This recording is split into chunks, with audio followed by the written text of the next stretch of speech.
হল হাতি আর ইঁদুরের মজার গল্প। এক জঙ্গলে থাকত এক বিশালদেহী হাতি, নাম তার গজু।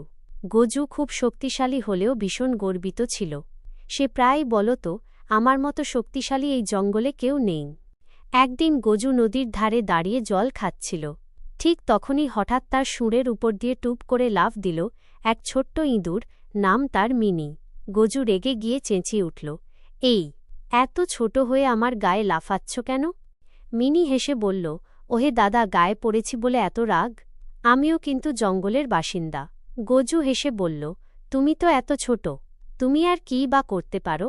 মিনি চোখ টিপে বলল, ছোট বলেই সবাই দুর্বল হয় না, সময় এলে বুঝবে। কিছুদিন পর গজু এক শিকারীর ফাঁদে পড়ে গেল। পায়ে শক্ত দড়ি বাঁধা, নড়তেই পারছে না।